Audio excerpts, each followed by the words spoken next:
Welcome back to another episode of the Opinion Podcast. This is your host and producer, Tavon Dupree. I have a special guest I invited on the show today. Hey, how's it going? I'm Daony Nieves, aka the Vett 48, and it's a pleasure to be here with you, my brother. Yes, sir. Yes, sir. Today we're going to talk about the music. We're going to talk about the upcoming, the upbringing, and what's going on so far with you in Tampa right now. I'm originally from Puerto Rico.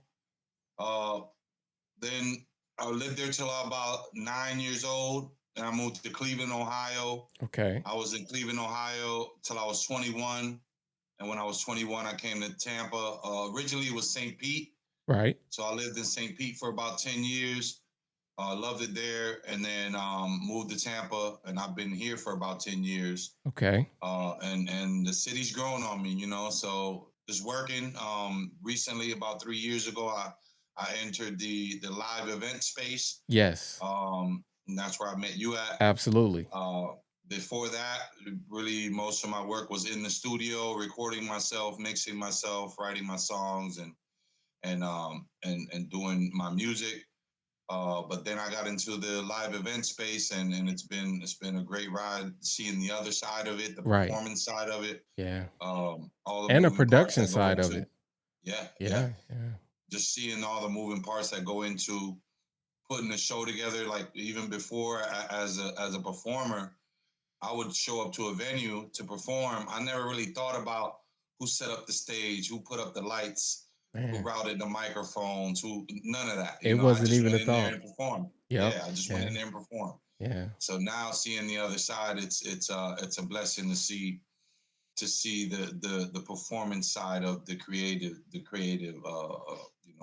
expression. Absolutely. Yes. Yes. And I can agree with that too, because I lived in Atlanta for 25 years and, I didn't learn about or get involved with live event production until I moved to Florida 5 years ago. And, it just never crossed my mind, like you said, about who set up these stages, who the biggest shows at these arenas. It just never crossed my mind. So, can you describe your journey so far?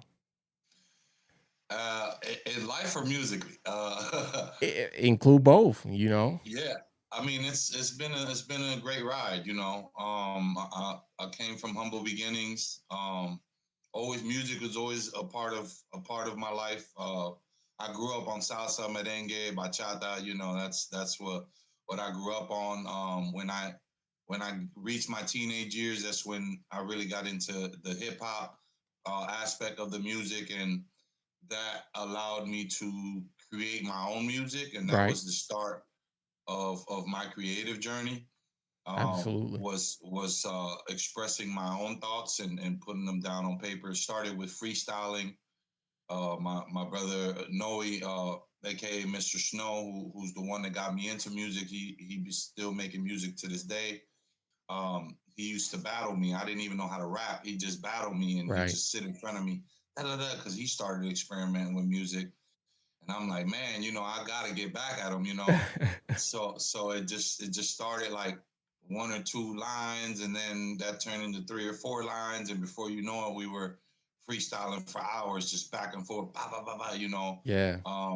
And that was like the beginning of that For creative you. outlet. Right. Right. Um, Right. and that's why I took on the name the Vet 48, because where the house that we grew up in Cleveland, we called it the Vet. When we started creating and freestyling and experimenting with words, we had this place and we called it the Vet, where all the sick dogs go, all the real spitters Mm, would go to the vet. And man. it was like a multi-layered thing where we were at the vet, but we were also the vets, the Right. veterinarians at that point, treating the sick dogs, right? Right. Right. And then that progressed to us being veterans in life, like just vets. And so it was Yeah, all these that's dope. different layers. So, and it was, the street was on 48th Street. So when I started making music again in 2018, I took the name to honor that place where the creative process began, which is the Vet 48. Absolutely. Yeah, that's dope. I was gonna ask you where the Vet 48 come from. Yeah, that's dope. Mhm. That's a good phrase and everything comes together. You know what I mean? I Yeah, love it. yeah, What's your yeah. favorite part of being a musician? The creative process. Just having a thought in my head that only I can see, feel, and hear, and then turning that into something that I could let you listen to, you Right, know. right, right. Um, Absolutely. and that process of just creating is, you really got to dig deep. And I mean, because I like to tell stories, so as opposed to, I could always make a song about, booties bouncing and Right, right, right, right. street stuff, or whatever. But I like to like tell stories, and even if I talk about something that happened to me in the streets, I want it to be A a lesson. lesson, Right. something, not glorifying it, but talking about it and giving you the different aspects of it. And just that creative process is saved my life Right. many times, because I've been able to explain myself to myself through the Mm. process of creating, having the idea, putting it down, and then recording it, Right, right. mixing it, and all the way down the process. Because when you're recording, you got to memorize what you wrote, right? Right. So that's a way of processing those feelings. And then when I record it, then I got to listen to it over and over as I'm mixing it. So it's like I'm talking to myself, and sometimes I'm not really thinking when I'm writing. I'm more just feeling whatever it is that I captured. So I start to really understand what the feeling that I captured was as I'm mixing it and Right, listen right. back to it over and over again. I'm like, oh wow, like Yeah, that was that deep. went deeper. Yeah, Yeah, yeah. yeah. That's dope. That's dope. So are you working on any new music? Where first of all, where can people find your music? The Vet 48 everywhere.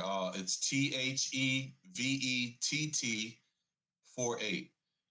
You can find it on Spotify or Apple Music, every streaming platform available, YouTube. You can find it on Instagram. Everywhere it's the Vet 48. Okay, and what's your biggest project so far? Because you do have a lot of music out on. I use Apple Music, and you do have a lot of music out on Apple Music. So where did it Yeah. begin, and what's your biggest project so far? So as far as the biggest project is concerned, it's a album that I dropped in 2019 called El Boricua. Okay, Um, that's 12 songs. Um, and that was something that I just, a lot of people told me not to do it, because when I started to do it, I didn't have a fan base. I didn't have anything, right? right. So they're like, why would you put together an album? You don't have anything. And I'm like, it's in my heart to It's your put this thing diary. together. Yeah. Right. So prior to that, I had stopped making music for about 10 years. Mm. I was, before, around 2008, I got here to Florida in 2003. So from 2003 to 2008, I was making music. Okay.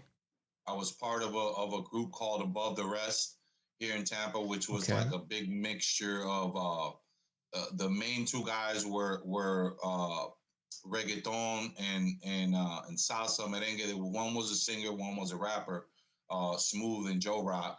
And then they started adding elements to their show, because they started getting booked for 30-minute slots and stuff like that. So they started adding elements, and they added reggae, which is with a guy called Congo Naya. And then they added a hip hop with me, my brother Noel, and my friend Al, which you've met before, the piano player Correct. DNA. Um, and so we would have these big shows where we would have these 30-minute sets where they would do like the reggaeton, R&B, Spanish stuff, and Right. then they would do the reggae and then the hip hop. So we had like all these flavors.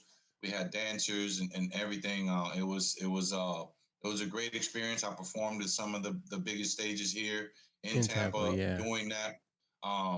And then life happened. Right. I needed to get myself together, and I just kind of just stopped making music. But for those 10 years, Yeah. it called me every day. It's one Yeah. of those things, when it's in you, it's in you. It doesn't It go doesn't anywhere. leave. Yeah. So, I had been making music since I was 16. Right. So writing and creating was a part of my process, Right. especially dealing with life and struggles and Growing up. everything. Yeah. That's like my therapy, was to put pen to pad. So, um, in those 10 years, I didn't do it, but it was calling me, calling me, calling me. And then Yeah. finally in 2018, I just couldn't fight it anymore, you know. And it just so happened that I had my friend Joe Rock, who was part of the group The group, before. yeah. He was getting rid of some equipment. He's like, I got these speaker, I got this Mm, microphone, I got this computer. Do you want it? And it was like the universe is like, you have no excuse now. Like you right. gotta put something together, right? Yeah. So I got the equipment, I got it to the house, built a little makeshift studio, Right. and at that time I didn't have any software or anything like What? that. So what I did was I downloaded Audacity, and What? back then Well, that Audacity isn't software what it though. is now. Okay. Right, right. But but I didn't have any of that on the computer that he gave me. Okay. So Okay. so when he gave me that computer, I downloaded Audacity. At that point, Audacity wasn't what it is today. Like people use Audacity for all kind For of numerous of applications things. now, Yeah. and like in professional fields, like but at that time it wasn't that. But I was still able to get it, pop it open, and start recording something. Right. So I was like, okay, so I got everything that I need. Now I just need to find an instrumental that moves me and allows me to tell whatever story is in me to Mm, tell right now. correct. So I found a beat that my homie E-Rock had sent me years ago, and it was like boom, and that was like I started writing the song. I recorded the song, and it was like it was fire. You know what I'm saying? So I was Yeah. like, wow, I still got it. Because after all that time, I'm Absolutely. like, did it leave? Could I still do it? Right. Yeah. Yeah. Um, so once I created that song, I was like, boom, okay. So then the idea of this full length album, it was like, if I'm gonna start making music again, I'm not just gonna do it. But I had already done a ton of mixtapes and a bunch of stuff Correct. that I had when you do mixtapes for the most part, you can't really monetize it because you don't own any of the beats, you don't have any contracts, any of that. It's Yeah. basically just free music and just exercise, right? Absolutely. Um, so when I started to make music again, I said I don't want to just do a bunch of mixtapes. I want to have some kind of ownership of what I'm doing. So if it gets paid a penny, that's coming to me. Right. Um, so the full length album was the thought, um, and then I just started called my friend E Rock, which is a great been a great person in my life that has been helping me through the process. I'm like, hey, I'm starting to record again.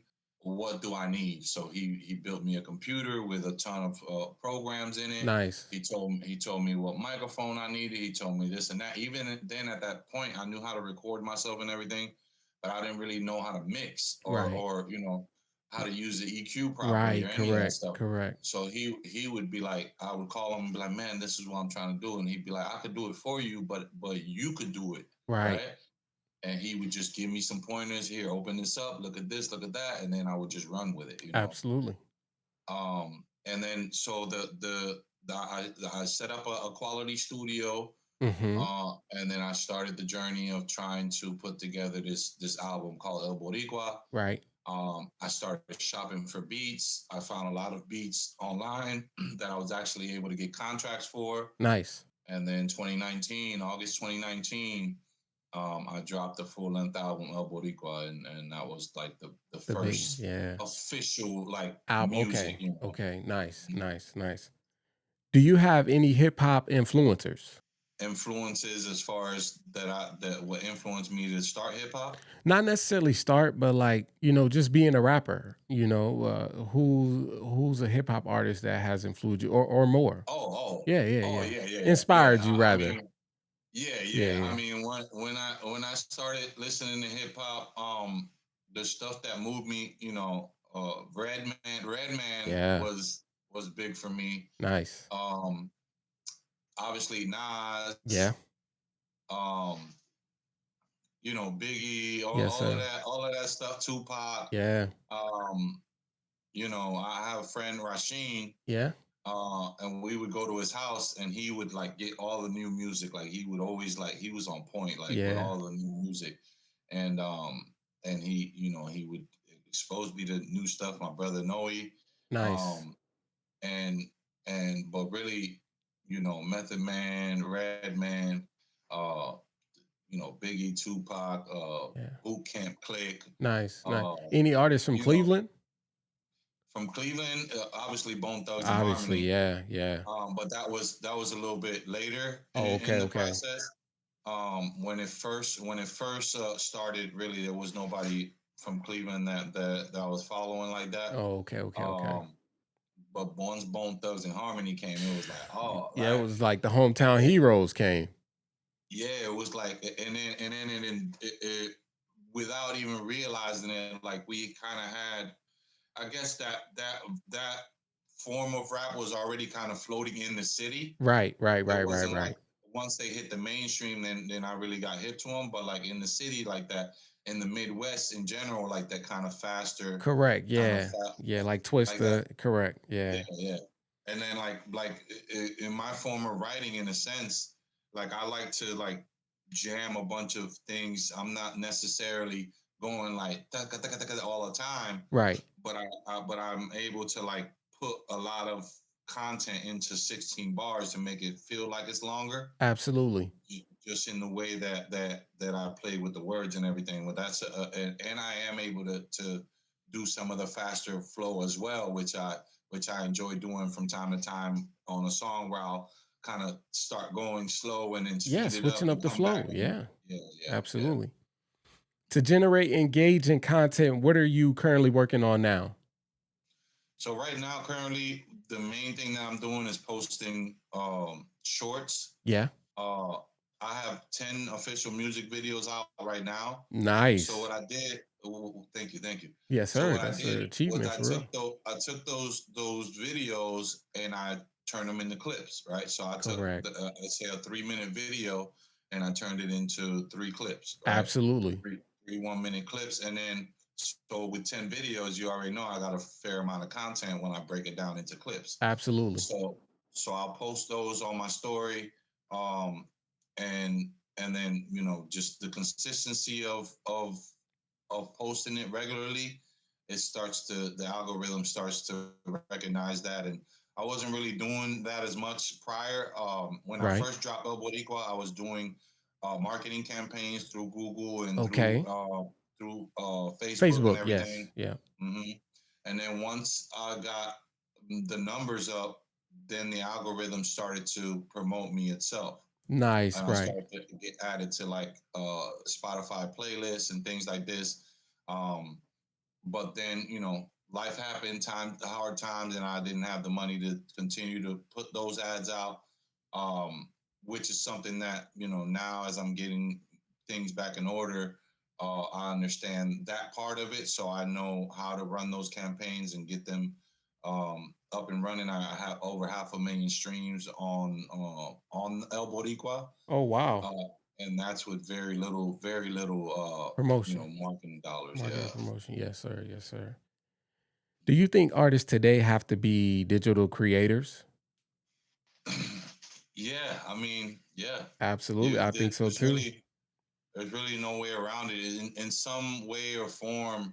Even in just the way that I'm doing with the videos, where I already shot the videos, but I created the content then. You creating that time. You creating that Right? time to still create the content from content that you've already created. It's just smart. Yeah, Yes. yeah. Yeah, that's awesome. Um, so with that, it's content creation regardless. When you shoot a music video, you're creating content. Yes. Now you have to kind of just grab your phone and shoot, really, and that's one thing that I've been lately trying to pushing myself to do more Okay. is just pick up the phone and just shoot something. Right. Instead of trying to be a perfectionist about it all the time. Right. Right. Sometimes it's just a matter of picking up the phone and being like, "Hey, I used this EQ today, and this is what I did with it," Right. or I wrote this verse down, and let me practice it with you, or something simple like that. It doesn't Absolutely. have to be a full length video and Yeah. and all of that. But I, as a perfectionist, in a sense, I like to have the bigger vision, but you can't really the algorithm just wants you to put something up, Right. Right. Right. and the Right. more that you do that, the more that you get out of it. And there's really no, in today's world, you have to do it. You know, Yeah, if you you have to want to do it. reach a bigger crowd outside of marketing campaigns and everything, you just got to keep feeding the algorithm something. Absolutely. How can listeners get in touch with you or support you? On any of the streaming platforms, they can always just download the music, like it, share it, add it to your playlist. You can always contact me on my Instagram, the Vett 48, on Facebook, the Vett 48, uh, at my email, the Vett 48 at gmail.com. Any way that you can reach me. I have also music on Bandcamp where you can pay directly.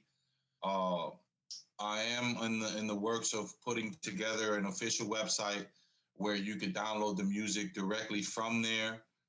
Because I did find one thing I'll share with you when I was doing the campaigns, the Facebook campaign and Yeah. Google campaigns. I came to realize how how hard it is to get somebody to move from one app to something else to click that link, right? Mm, And then when they click that link, you take them over to another place, let's say a landing site, a website with Wix or something like that, right? yeah. Usually those sites will only allow you to add links to something else to I could post a link of the playlist to YouTube. So now I got you over to my website, Right. and now when you click that next link, it's going to take you somewhere else, right? Right. Right. So Right. I found that I was losing, in that sense, because I really want to have a place where you could go and just go there and all the Directly. content be there. Once I take you from Facebook or out of Instagram or wherever, that website has to be a place where you could buy merch, One stop where shop. you could download the music directly. You could sit there and listen to it there at a higher quality, because a lot of the streaming sites, they're going to, they're going to, they have the normalization that they have now, where basically they're either going to turn your music up or down Right. based on that 14 LUF level that they're shooting for. Oh, okay. So Okay. if it's too loud or too low, They'll they're going to normalize adjust it. it. Mm. Right. And then you're really only getting on most of those sites a MP3, even if it's a 320, it still breaks down the audio from wave to MP3, Oh, okay. um, which is not a big noticeable difference, but it is a difference. It degrades the audio to a degree. So if you can go to the website and listen to that uncompressed wave file, you're gonna get certain details that are missing from the MP3, Mm. and Mm. they're not as noticeable, but they are, like, Right. especially on monitors and stuff like that, where you're actually hearing more of the detail of the songs. Absolutely. Yes. Yes. Yes. Well, my name is Tavon Dupree. Thank you for tuning in to another episode of the Opinion Podcast. Get an exclusive interview on Of the Opinion Podcast. Real news, real conversations, real opinions. Hit the like, subscribe, and share. Follow us and subscribe on Facebook, Instagram, and YouTube. The Cash App is OTO Podcast.